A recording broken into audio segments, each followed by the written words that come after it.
राज्य में नारी निर्यातना समस्यार समाधान न हेले पीवा पानी समस्यार समाधान न हेले आगकू पुणी जेबे प्रधानमंत्री आसिबे तांको घेराव कराजिबो बोली कहिसंती पीसी सभापति भक्त दास।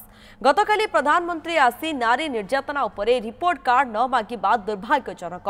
ओडिशा रे महिला और शिशु निखोज मामला बढ़िथिबा बेले एहा उपरे सरकार टास्क फोर्स गठन करि नाहंती।